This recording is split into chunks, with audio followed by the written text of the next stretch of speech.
राहुल जी, आपका स्वागत है। ये राहुल जी का छठा प्रेस कॉन्फ्रेंस है पिछले 71 दिनों में। मैं इसको दोहरा रहा हूं। आप जानते हैं क्यों दोहरा रहा हूं? छठा प्रेस कॉन्फ्रेंस 71 दिनों में। तो आज प्राथमिकता मराठी मीडिया को दी जाएगी, उसके बाद हिंदी मीडिया से सवाल लिए जाएंगे और अंत में अंग्रेजी से भी सवाल लिया जाएगा। मैंने आपको सब नियम बताए दिए हैं। 35-40 मिनट का समय है। भारत जोड़ो यात्रा पर सवाल राहुल गांधी जी जवाब देंगे। पहला सवाल राजेश शेवगांवकर लोकमत से। माइक लीजिएगा, संक्षिप्त में पूछेगा ताकि सब लोग पूछ सकें। हेलो सर, नमस्ते। आप मराठी में पूछ सकते हैं, पटोले जी ट्रांसलेट नहीं, हिंदी बात कर सकता हूँ मैं। अच्छा, नाही, इट्स बेटर. सर तुम्ही म्हणता की भारत जोडा, परंतु तुमचे सगळे विरोधक असे म्हणतात की भारत तुटलाच नाही, जोडण्याचा कुठं प्रश्न आहे? तर भारत नेमका कुठं तुटलेला आहे असं वाटतं तुम्हाला? हाँ, समझ गए. मराठी समझता हूं मैं. तो आपने कहा कि भारत जोड़ो की क्या जरूरत अगर भारत टूटा ही नहीं है. देखिए, भारत में पिछले 8 साल से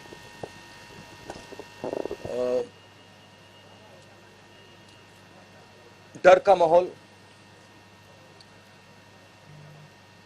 नफरत और हिंसा फैलाई जा रही है.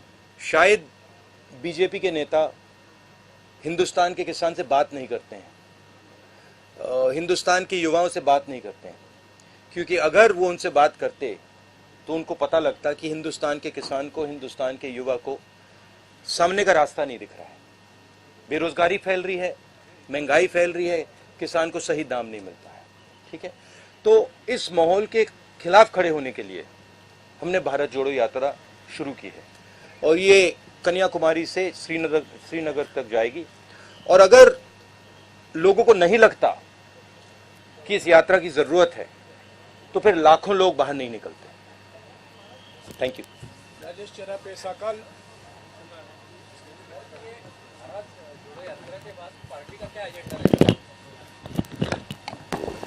भैया, ये आपको कांग्रेस प्रेसिडेंट से पूछना पड़ेगा, खारगे जी से. He is now the president of the Congress party and he is the person who is going to give direction.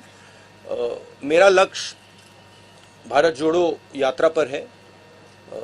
अब ये इसमें 2-3 महीने और लगेंगे, तो मेरा पूरा का पूरा फोकस इस यात्रा पे है और बहुत बहुत अच्छा लग रहा है मुझे, क्योंकि बहुत सीखने को मिल रहा है, बहुत लोगों से समझने को मिल रहा है और बहुत प्यार मिल रहा है. नीरज जावड़ेकर, महाराष्ट्र टाइम्स। नीरज जावड़ेकर, महाराष्ट्र टाइम्स.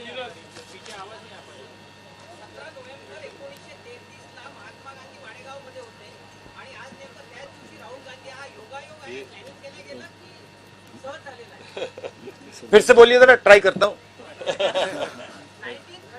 नहीं, मराठी में.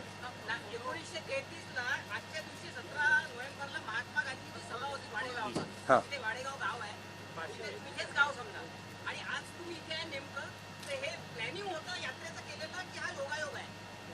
नहीं, ट्रांसलेट कीजिए कि ये जब यहाँ आए, गांधी जी भी आए थे, हम भी आए, क्या प्लान करके आए हैं या ऐसे ही हुआ है? नहीं, कोई प्लानिंग. 1933 में इसी दिन महात्मा गांधी यहाँ थे, तो ये अच्छा जो पॉजिटिव है ये. और आप आज यहाँ आए 89 ईयर के बाद आप है यहाँ, तो ये तो पॉजिटिव. देखिए, पॉजिटिव बात है. प्लान तो नहीं है, मगर महात्मा गांधी कुछ चीज थे और हम कुछ और हैं. मतलब कोई ये कंपैरिजन मत कीजिए प्लीज.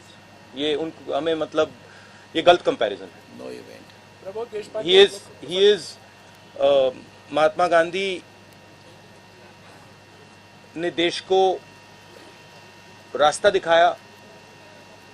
महात्मा गांधी ने अपनी पूरी जिंदगी देश के लिए लड़ने में लगा दी, तो कोई कंपैरिजन नहीं.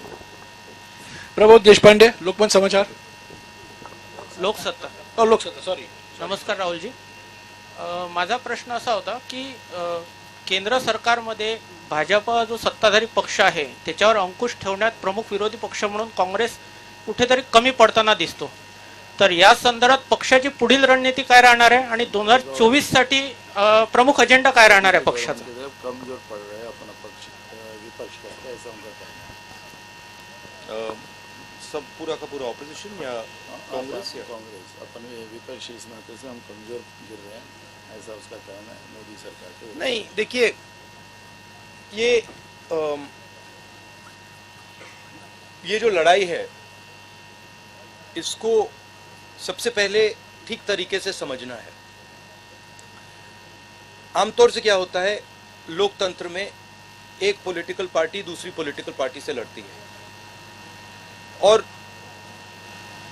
जो युद्ध का मैदान होता है उसको जो देश के इंस्टीट्यूशंस होते हैं वो उस युद्ध के मैदान में फेयरनेस क्रिएट करते हैं. आज क्या है कि ये एक राजनीतिक पार्टी और दूसरी राजनीतिक पार्टी के बीच में लड़ाई नहीं है. और मैं सिर्फ कांग्रेस की बात नहीं कर रहा हूं. एक तरफ हिंदुस्तान के सारे इंस्टीट्यूशंस खड़े हैं, बोलना नहीं चाहिए मगर विपक्ष का प्रेस पे तो कंट्रोल नहीं है, हैगा? प्रेस पे तो कंट्रोल नहीं है ना. तो बीजेपी का प्रेस पे कंट्रोल है, इंस्टीट्यूशनल स्ट्रक्चर पे कंट्रोल है, जुडिशरी पे प्रेशर डालते हैं. तो ये परसेप्शन सच परसेप्शन नहीं है. ये परसेप्शन सुपरफिशियल ऊपर का परसेप्शन है. मगर अगर आप नीचे जाएं और जनता से पूछें तो आपको बहुत एकदम दिख जाता है कि जनता क्या कह रही है और ऊपर परसेप्शन क्या बन रहा है, उसमें फर्क है. संजय खांडेकर, पुणे नगरी.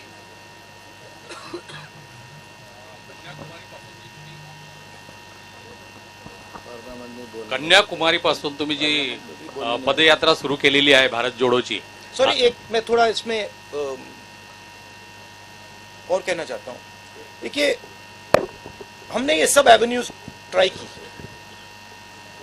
प्रेस की एवेन्यू ट्राई की, हमने पार्लियामेंट में अपनी बात रखने की कोशिश की. सिर्फ मैंने नहीं, सिर्फ कांग्रेस पार्टी ने नहीं, विपक्ष की सब पार्टियों ने.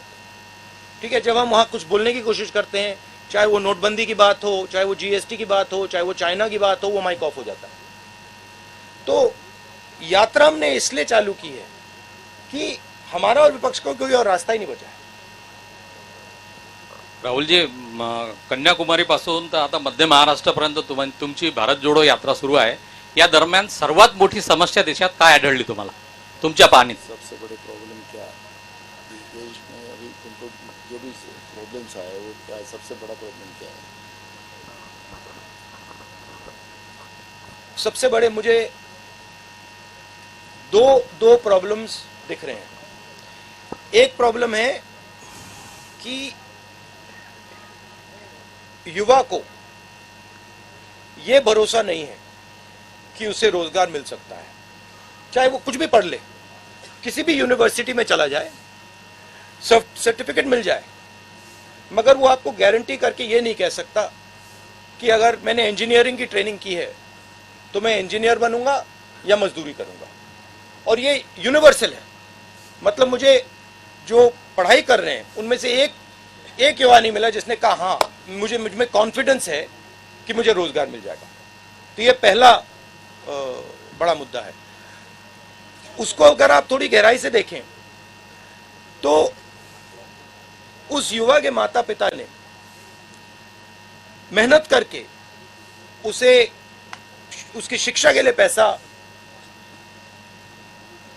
मोस्टली प्राइवेट प्लेयर्स को दिया है, प्राइवेट इंस्टीट्यूशंस को दिया है.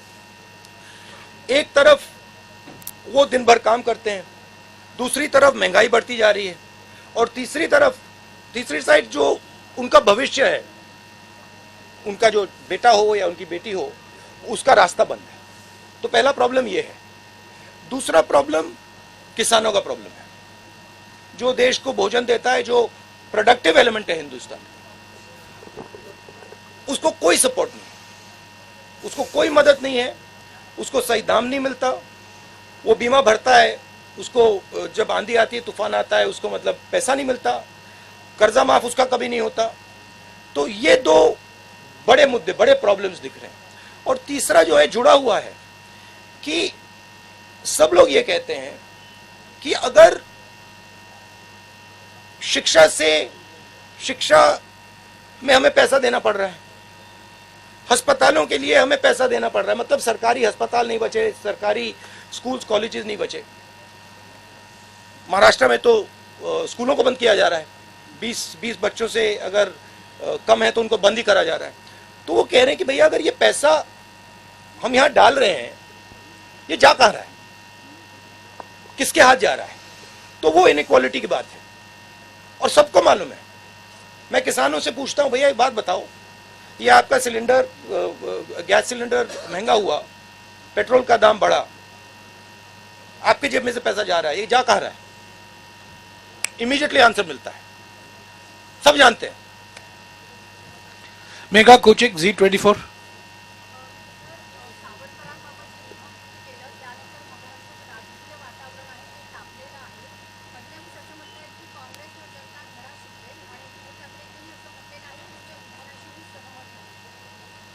सावरकर के बारे में बोला ना, तो डॉक्टर बोलते मैं सहमत हूँ और पढ़ने बोलता है कि हमें लोग जगह दिख रहे हैं। ये देखिए, ये मेरे लिए सबसे जरूरी डॉक्यूमेंट है। ये देखा आपने, दिख रहा है आपको? और इसमें आप देख लीजिए, ये सावरकर जी की चिट्ठी है जिसमें उन्होंने अंग्रेजों को लिखा है। और मैं पूरी चिट्ठी आपको पढ़नी होगी, देख लीजिए, मैंने हाईलाइट भी कर रखी है, मगर मैं सिर्फ आखिरी लाइन पढ़ना चाहता हूं। अंग्रेजी में लिखी है तो मैं अंग्रेजी में बोल देता हूं। I beg to remain sir your most obedient servant V.D. Savarkar. Hindi में ट्रांसलेशन कर देता हूं, सर मैं आपका नौकर रहना चाहता हूं। ये मैंने नहीं लिखा, ये सावरकर जी ने लिखा है। तो इसको आप पढ़ लीजिए, देख लीजिए। अगर फडणवीस जी देखना चाहते हैं इसको, वो भी देख लें। तो मैं तो इसमें बहुत क्लियर हूं, सावरकर जी ने अंग्रेजों की मदद की थी। रश्मि पुराणिक, साम टीवी।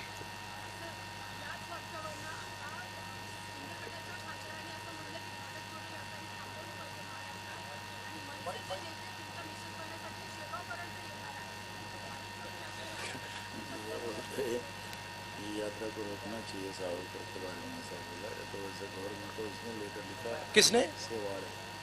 सेवाड़े, मतलब रोकने, यात्रा को रोकने के लिए। रोक दीजिए, कोई प्रॉब्लम नहीं है, रोक दीजिए। देखिए,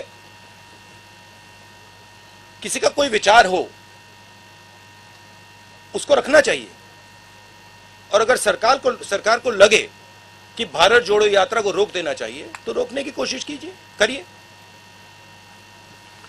गजानन नुमाटे, TV9।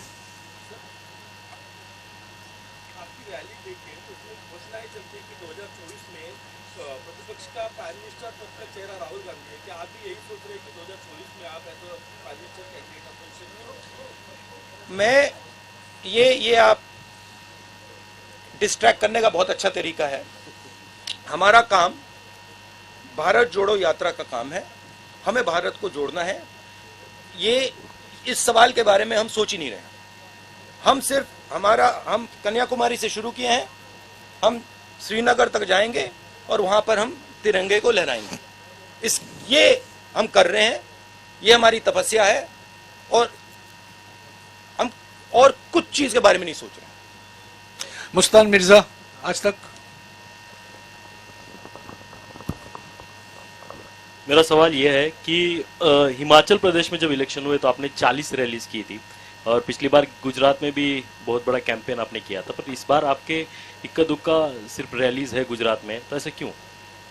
क्योंकि जैसे मैंने अभी बोला, हमने सितंबर में भारत जोड़ो यात्रा शुरू की। हम इस यात्रा को श्रीनगर तक ले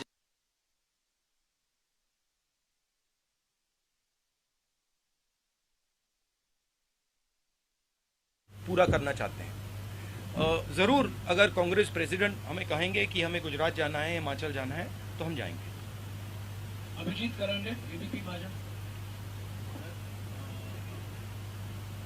5-6 साल से जो नेता जमीन पर नहीं दिखे थे, अचानक से जमीन को दिखना शुरू हो गई। आपकी यात्रा शुरू होने के बाद नागापुर में बहुत सारे नेता दिखे। राहुल गांधी को निकल पड़े, उन्होंने एक प्रोग्राम दे दिया है पार्टी के लिए। क्या ये प्रोग्राम गांव देहात तक जाने के लिए, क्योंकि यात्रा तो कन्याकुमारी से कश्मीर जा रही है, बहुत सारे तबके तक नहीं जा रही है, तो क्या कांग्रेस का कोई प्लान है आगे वाला, जो ये यात्रा है हर आदमी तक, हर गांव तक, हर शहर तक, हर तबके तक, हर आदिवासी पाड़े तक जाए और आपका विचार जो है, जो आप बोल रहे हैं वो पहुंचे वहां? यात्रा एक सोच है, एक काम करने का तरीका है, एक कह दो एक इमेजिनेशन है।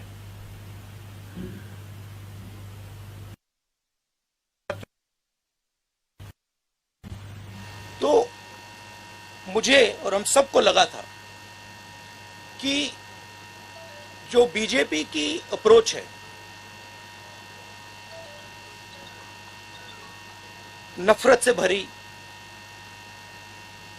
डरी हुई, हिंसा फैलाने वाली अप्रोच, उन्होंने हिंदुस्तान को एक इमेजिनेशन दिया है कि देखो ये रास्ता है,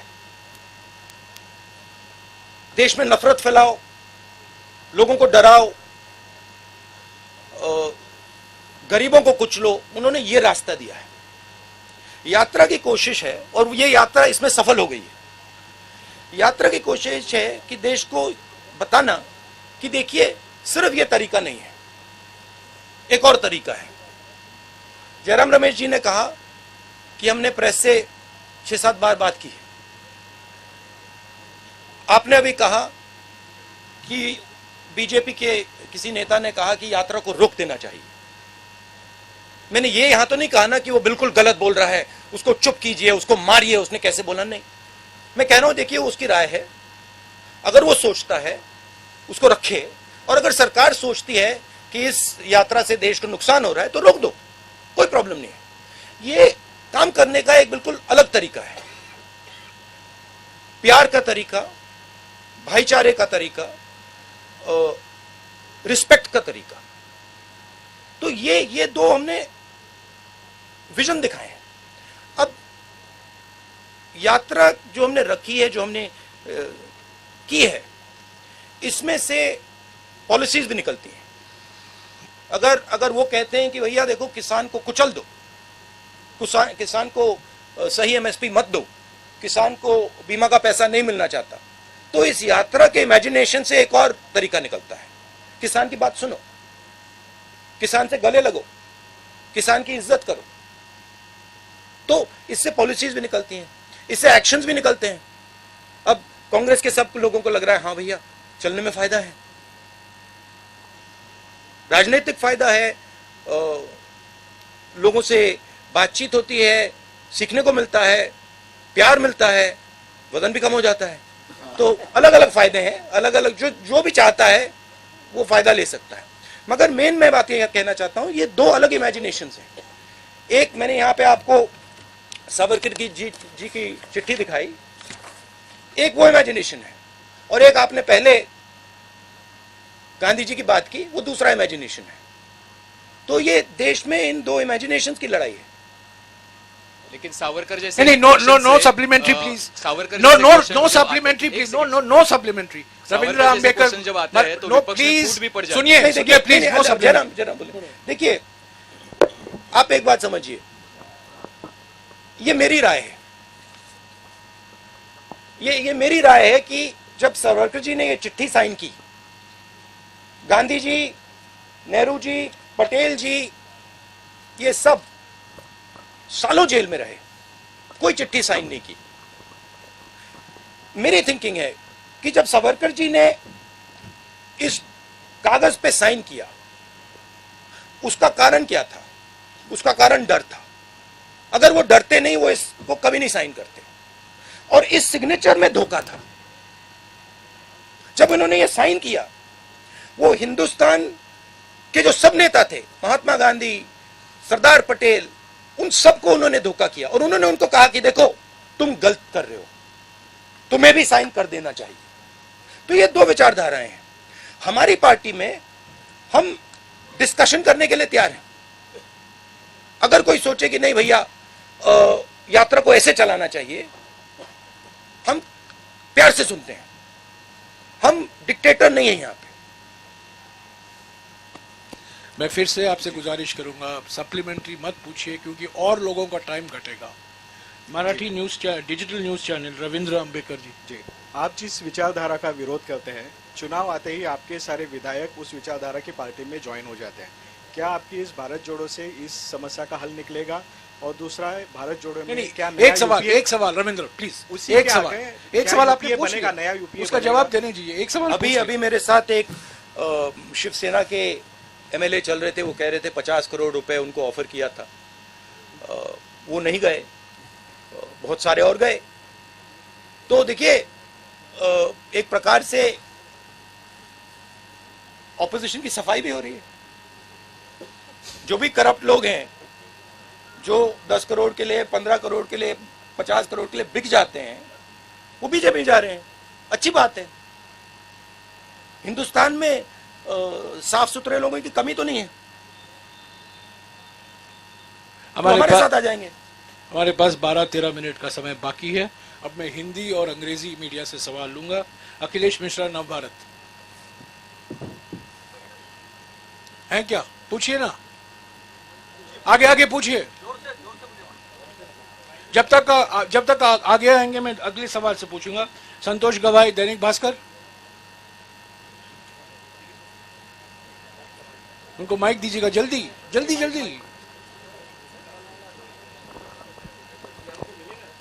ये मैं आपको गिफ्ट दे देता हूं और आप सबको कॉपी चाहिए तो सबको दिलवा देता हूं। संतोष गवाई, दैनिक भास्कर प्लीज। एक ये मोहन भगवत जी को भी भिजवा दीजिए। माइक नहीं है क्या? आपण जिथे थांबलो आहोत तो जल्दी दीजिए। हाँ, दैनिक भास्कर। हाँ? दैनिक भास्कर, सही बात है ना। देखिए सच्चाई है। राहुल जी सवाल लिख। राहुल जी, आपण जिथे थांबलो एक minute, I am coming back to you, I am coming या बैक। विदर्भामध्ये शेतकऱ्यांच्या आत्महत्या प्रचंड होतात. हे 6 जिल्हे शेतकऱ्यांच्या आत्महत्येसाठी हे होते. आता पूर्ण देशभर शेतकऱ्यांच्या आत्महत्या होतात. तर त्यासाठी आपल्याकडे काही आपल्या डोक्यात काही प्लॅन आहे का शेतकरी आत्महत्या थांबवण्यासाठी? मैंने हिंदी अखबार से सवाल पूछा इस उम्मीद के साथ कि आप हिंदी में पूछेंगे और आप मराठी में पूछ लिए, कोई बात नहीं। मराठी अखबारों के लोग हिंदी में पूछते हैं। ठीक है, पटोले जी अनुवाद कर। आपने विदर्भा बोला तो मैं विदर्भ के बारे में थोड़ा सा बोलना चाहता हूं। जब हम विदर्भ के बाउंड्री पे थे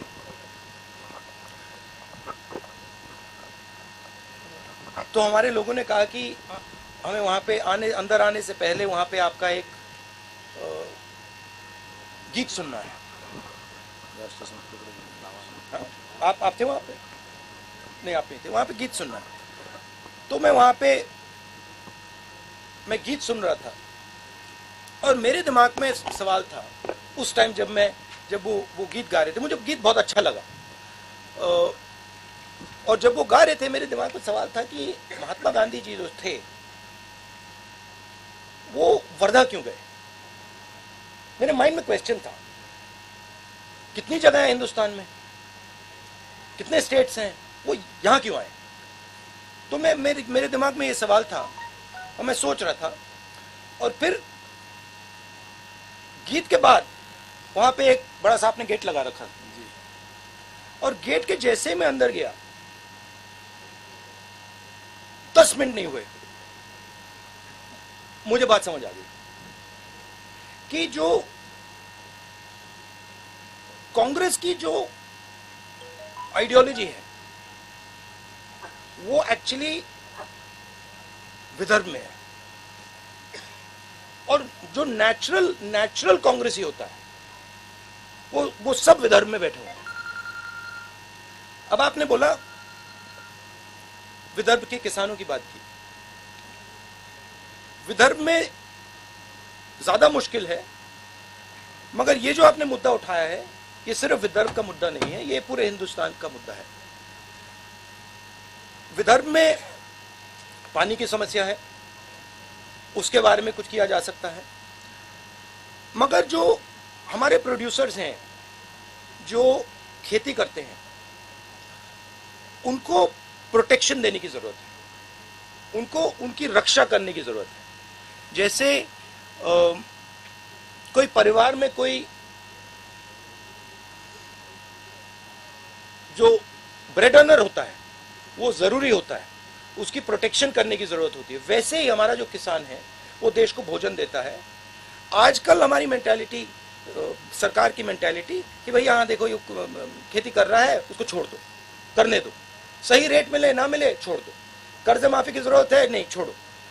ये एटीट्यूड बदलना पड़ेगा, उसको सेंटर में लाना पड़ेगा, कहना पड़ेगा कि नहीं ये सबसे जरूरी चीज है और ये देश को भोजन देते हैं, ये 24 घंटा काम करते हैं और सरकार और देश का फर्ज बनता है कि वो इनकी रक्षा करे। अब रक्षा कैसे होगी? रक्षा उसको सही दाम देने से। हम न्याय योजना लाए थे, समझा दूं या आप जानते हो उसके बारे में? हर महीने हिंदुस्तान के सबसे गरीब लोगों को डायरेक्ट बैंक अकाउंट में पैसा, 72,000 रुपए साल के हर फैमिली को। तो उससे गरीब किसान के नीचे एक फ्लोर, फर्श बन जाएगा, उसके नीचे वो गिर ही नहीं पाएगा। तो नीचे आपने उसको मिनिमम पैसा दे दिया, कम से कम पैसा, और साइड से आपने उसकी रक्षा की।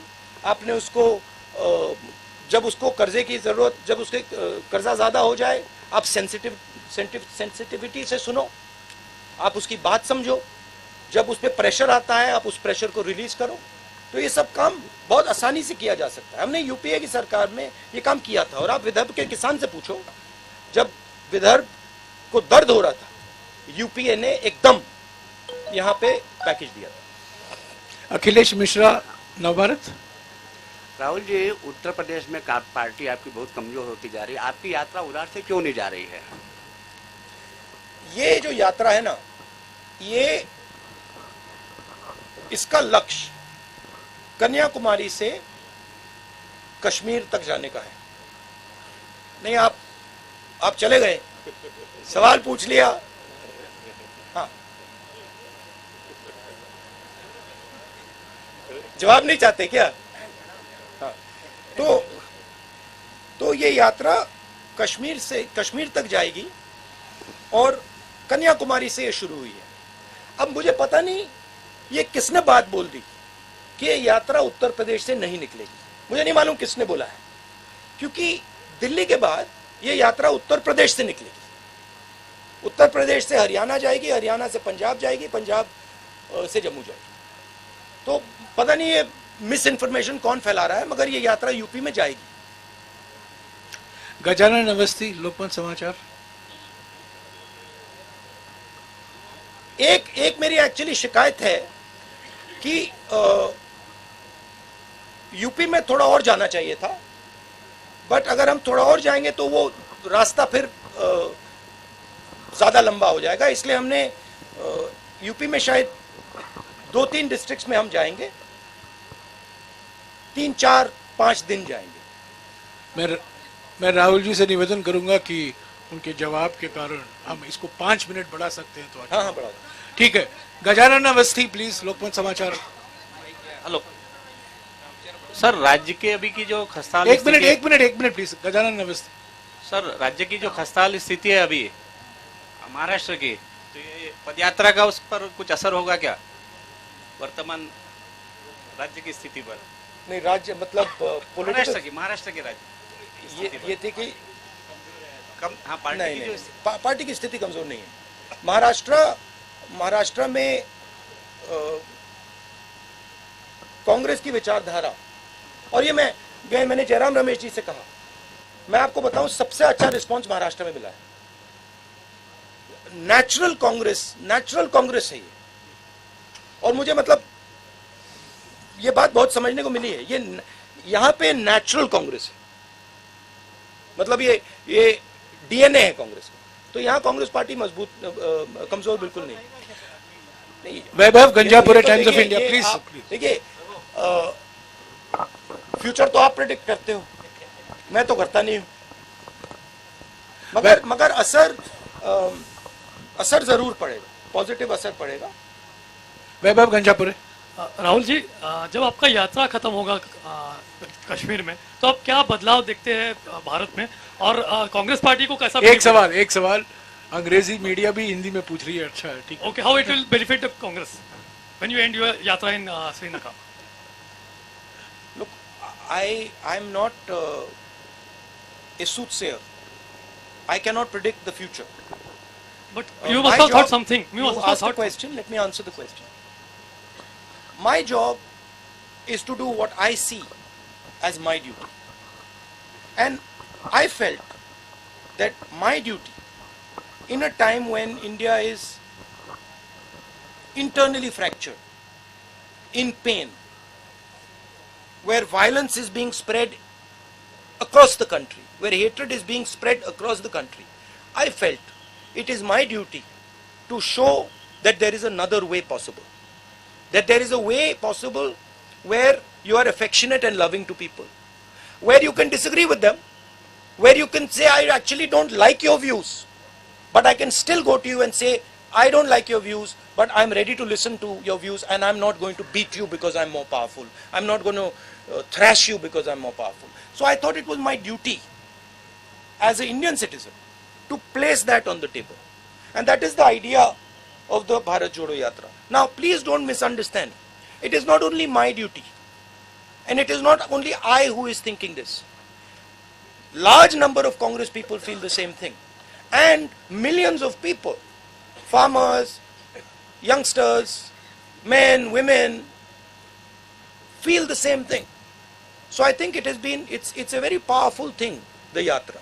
And I think if people think about it with a little bit of depth, they will realize that the principles that we are putting across here are not just political principles.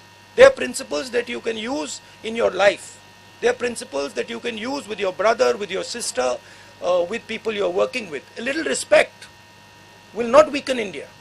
It will only strengthen India. A little bit of affection, a little bit of love will only strengthen India. So that's the idea. Now what happens after the Yatra, let's see. अभिनय देशपांडे, हिंदू देशपांडे हैं? अभिनय देशपांडे नहीं आए? I don't understand why people feel that hatred makes a country strong. I don't understand it. Right? I don't understand why people feel that being abusive, being nasty, being cruel makes a country strong. I think it makes a country weak. I think it is cowardice. And I think that's not what India is. I think India has shown the whole world. I remember I asked Nelson Mandela after he came out of jail 26 years. Right? I asked him, Mr. Mandela, you were in jail for so long, what gave you hope? He said, India's freedom struggle gave me hope. I said, what do you mean by that? He said, well, what Mahatma Gandhi taught. The fact that you should be compassionate even to your opponent. You should respect even your opponent. These are Indian values. They are the most powerful values. And in the world that we are facing today, with the United States and China and war here and there, this is the most powerful thing that we have. Why are we throwing it away? Rahul ji ने आपके साथ 40 minute गुजारे हैं। मैं राहुल जी से निवेदन करूंगा, please 40 minute हो गए हैं, प्लीज। मैंने पहले क्या कहा है, प्लीज। नहीं, बिल्कुल नहीं, आप एक ही ग्रुप के हैं। देखिए, नियम मत तोड़िए। मैं राहुल जी से गुजारिश करूंगा, आखिर में महाराष्ट्र की जनता के लिए अगर वो कोई संदेशा देना चाहते हैं, 2 मिनट बोल लें। नहीं, कोई सवाल नहीं, 40 मिनट हो गए हैं। सवाल आप प्रधानमंत्री जी से कीजिए। सवाल किससे करना है, उनसे कीजिए। महाराष्ट्र, प्लीज उनको बोलने दीजिए। प्लीज बैठ जाइए। महाराष्ट्र की जनता और महाराष्ट्र के जो किसान हैं और महाराष्ट्र के जो युवा हैं, मेरा उनके लिए मैसेज ये है कि मैं अब 13 दिन 14 दिन आपकी सड़कों पे चला हूं। मैं 13-14 दिन आपकी सड़कों पे चला हूं और दो दिन में 3 दिन में हमारा यहां से ट्रांजिशन हो जाएगा, हम मध्य प्रदेश जाएंगे। इन सड़कों पे मैंने आपसे खुल के बातचीत की है, लाखों लोगों से मिला हूं, युवाओं ने अपने सपने मेरे सामने रखे, किसानों ने अपना दर्द मेरे सामने रखा और आपने सबने मुझे बहुत बड़ा तोहफा गिफ्ट दिया है। आपने मुझे इन सड़कों पे सिखाया है शिवाजी महाराज के बारे में, ज्योतिबाई फूले जी के बारे में, अंबेडकर जी के बारे में आपने सिखाया है। मैं आपको ये बता सकता हूं कि महाराष्ट्र के सड़कों पर चलने से पहले और 14-15 दिन बाद जो मेरी राजनीतिक समझ थी महाराष्ट्र के बारे में, किसानों के बारे में, वो आपने बदल दी है। तो मैं आपका दिल से धन्यवाद करना चाहता हूं और मैं इस सफर को अपनी पूरी जिंदगी नहीं भूलूंगा। और आपका जो प्यार है मुझे खत्म करने दीजिए, मुझे खत्म करने दीजिए। ये don't disturb brother don't disturb. शुक्रिया राहुल जी, अभी आपका फोटो तो नहीं तो मैं दिल से महाराष्ट्र की जनता को और लास्ट में